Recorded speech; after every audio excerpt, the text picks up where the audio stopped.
Hello everyone, this is FN spot for info.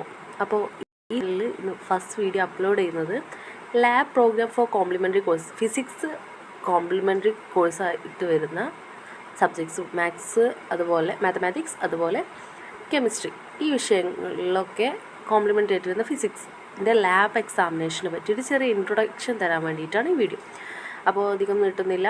ഇതിൽ മെയിനായിട്ടുള്ളൊരു കാര്യം, നമ്മൾ 24 എക്സ്പെരിമെൻറ്റ്സ് ടോട്ടലായിട്ട് നമ്മൾ സിലബസിലുണ്ട്. അതിൽ മിനിമം 18 എക്സ്പെരിമെൻറ്റ്സെങ്കിലും നമ്മൾ കംപ്ലീറ്റ് ആയിട്ട് പഠിക്കണം. അതുപോലെ തന്നെ നമ്മൾ റെക്കോർഡിൽ അത് കംപ്ലീറ്റ് ആയിട്ട് എഴുതി വെക്കും വേണം. കംപ്ലീറ്റ് ആയിരിക്കണം, അതിൻ്റെ വാല്യൂസും കാര്യങ്ങളും എല്ലാം കംപ്ലീറ്റ് ആയിട്ട് വേണം.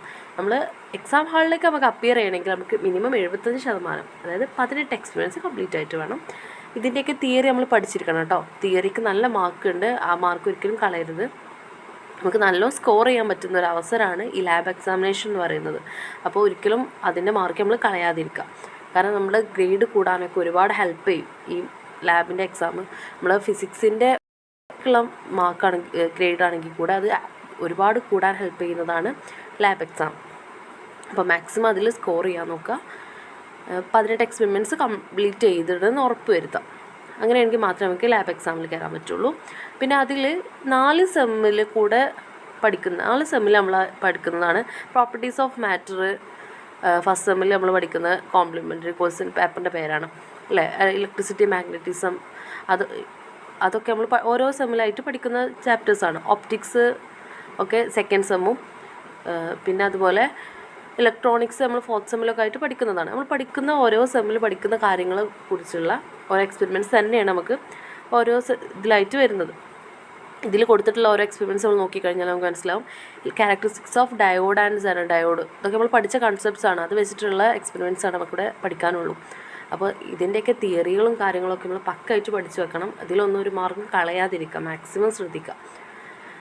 അതുപോലെ ലിക്വിഡ് ലൈൻസ് ഒക്കെ നിർബന്ധമായിട്ട് പഠിച്ചു പോകേണ്ടതാണ്. എപ്പോഴും കണ്ടുവരുന്ന ക്വസ്റ്റ്യൻസ് ആണ് കേട്ടോ ലിക്വിഡ് ലൈൻസിൻ്റെ problem. Refractive index of liquid and glass, അതുപോലെ torsion pendulum, spectrometer, deflection magnetometer, potentiometer, Young's modulus, static torsion, rigidity modulus, spectrometer, grating, normal incidence, Melde string, frequency of ഫോം, അതുപോലെ ട്രാൻസ്വേഴ്സ് ആൻഡ് ലോഞ്ചിറ്റ്യൂഡൽ മോഡ്, 2 മോഡലും. ഇതൊക്കെ നമ്മൾ conceptually നമ്മൾ ഓരോ സെമ്മിലായിട്ട് പഠിച്ച കാര്യങ്ങളാണ് കേട്ടോ. പിന്നെ ഇതിൻ്റെ പ്രത്യേകത, പ്രാക്ടിക്കലിൻ്റെ കാര്യം നമ്മൾ നോക്കുമ്പോൾ നമ്മൾ അറിയാത്ത ഒരാളാണ് നമ്മൾ അനലൈസ് ചെയ്യാൻ പോകുന്നത്. അപ്പോൾ ആ ഒരു സമയത്ത് നമ്മൾ നല്ല രീതിയിൽ പെർഫോം ചെയ്ത് കഴിഞ്ഞാൽ നമുക്ക് നല്ല സ്കോർ കിട്ടും.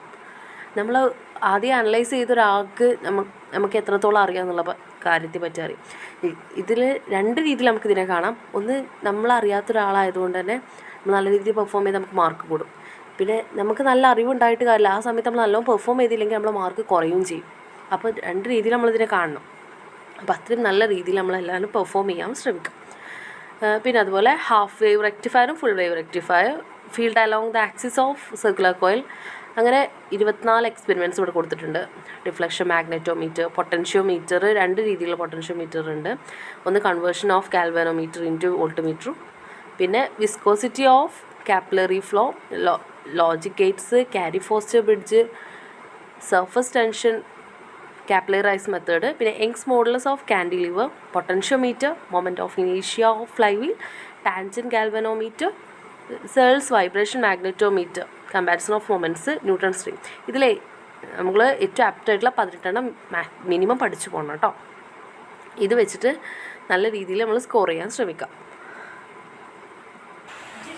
അപ്പോൾ ഇനി ഞാൻ പറയാൻ പോകുന്നത് പ്രാക്ടിക്കൽ ഇവാലുവേഷൻ എങ്ങനെയാണ് പോകുന്നത് എന്നുള്ളതാണ്. റെക്കോർഡിന് 4 മാർക്കാണ് ഇൻറ്റേർണൽ കിട്ടുക. 4 മാർക്ക് ഇൻറ്റേർണലും എക്സ്റ്റേണലായിട്ട് 10 മാർക്ക് കിട്ടും. അതായത് ടോട്ടൽ 14 മാർക്ക് നമുക്ക് റെക്കോർഡിന് മാത്രം കിട്ടും. പിന്നെ റെഗുലാരിറ്റിക്ക് 4 മാർക്ക്, അറ്റൻഡൻസിന് 4 മാർക്ക്, ടെസ്റ്റ് 2 ടെസ്റ്റ് ഉണ്ടാവും. ഒന്ന് ഞങ്ങൾക്കൊക്കെ ഒന്ന് എഴുതിയിട്ടും ഒന്ന് സാധാ പോലെ ലാബ് എക്സാം നടത്തിയിട്ടുമായിരുന്നു. അങ്ങനെ 2 ടെസ്റ്റ് ഉണ്ടാവും. 2ലും 4 മാർക്ക് വെച്ചിട്ട്.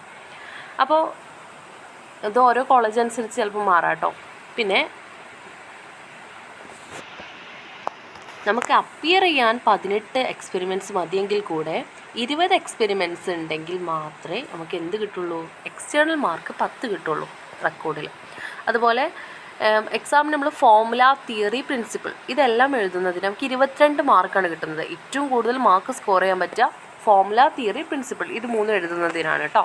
പിന്നെ അഡ്ജസ്റ്റ്മെൻറ്റും സെറ്റിങ്ങും, ഒരു എക്സ്പെരിമെൻറ്റിൻ്റെ സാധനങ്ങൾ കിട്ടിക്കഴിഞ്ഞാൽ അത് നല്ല രീതിയിൽ അഡ്ജസ്റ്റ് ചെയ്യാനും സെറ്റ് ചെയ്യാനും നമുക്ക് അറിയുമെങ്കിൽ നമുക്ക് അവിടെ 14 മാർക്ക് കിട്ടും. പിന്നെ നല്ല രീതിയിൽ ടാബുലേഷൻസും അതിൻ്റെ ടാബുലേഷൻസും ഒബ്സർവേഷൻസും എന്തൊക്കെയെന്നുള്ള രീതിയിൽ എഴുതി കഴിഞ്ഞാൽ അവിടെ 20 മാർക്ക് കിട്ടും. ടാബുലേഷൻ ഒബ്സർവേഷനൊന്നും ഒരിക്കലും മിസ്സാക്കരുത്, അതിൻ്റെ ഒരു മാർക്ക് പോലും. പിന്നെ കാൽക്കുലേഷൻ, ഗ്രാഫ്, റിസൾട്ട്, യൂണിറ്റ് പലപ്പോഴും കുട്ടികൾക്ക് പറ്റുന്നതാണ് കാൽക്കുലേഷനൊന്നും ചെയ്ത് നോക്കാതിരിക്കുന്നത്. ഏറ്റവും നല്ല രീതിയിൽ നമ്മൾ കാൽക്കുലേഷൻ ചെയ്ത് പഠിക്കണം. അതിൻ്റെ റിസൾട്ട് നമ്മൾ ബാക്കിയുള്ളവർ നമ്മൾ ഒരു പ്രാവശ്യം ചെയ്തു എന്ന് കരുതിയിട്ട് ആ എക്സാമിന് മുന്നേ നല്ല രീതിയിൽ പ്രാക്ടീസ് ചെയ്ത് കഴിഞ്ഞാൽ മാത്രമേ നമുക്ക് ആ കാൽക്കുലേഷൻ ആ സമയത്ത് കറക്റ്റായിട്ട് ചെയ്യാൻ കഴിയുള്ളൂ കേട്ടോ. പിന്നെ അതുപോലെ അതിൻ്റെ ഗ്രാഫ് കറക്റ്റായിട്ട് എഴുതാം. റിസൾട്ടിന് യൂണിറ്റിന് നമ്മൾ എല്ലാത്തിനും ശ്രദ്ധിക്കണം. ടാബ്ലേറ്റ് ചെയ്യുമ്പോൾ പോലും യൂണിറ്റ്സ് എഴുതാൻ വിടരുത്. നല്ല രീതിയിൽ യൂണിറ്റ്സ് എഴുതിയിട്ട് നമുക്ക് എല്ലാത്തിനെ പറ്റി ധാരണ ഉണ്ട് എന്നുള്ള കാര്യം നമ്മൾ ആ ഇൻവിജിലേറ്റർ ബോധ്യപ്പെടുത്തുന്ന രീതിയിൽ വേണം നമ്മൾ എക്സാം അറ്റൻഡ് ചെയ്യാൻ. അങ്ങനെ പിന്നെ അതുപോലെ വൈവ അവർ നമ്മളോട് ചോദിക്കുന്ന ക്വസ്റ്റ്യൻ നമുക്ക് പറ്റുന്ന രീതിയിൽ നമ്മൾ ആൻസർ ചെയ്യുക. അങ്ങനെ ചെയ്ത് കഴിഞ്ഞാൽ നമുക്ക് ഇൻറ്റേർണൽ എക്സ്റ്റേണലുമായിട്ട് തന്നെ വാങ്ങാൻ പറ്റിയ ഒരു പേപ്പറാണ് പ്രാക്ടിക്കൽ. ഒരിക്കലും നമ്മുടെ ഗ്രേഡ് മാക്സിമം ഇൻക്രീസ് ചെയ്യാൻ നോക്കുക. നമ്മളെ മാക്സിമം ട്രൈ ചെയ്യുക.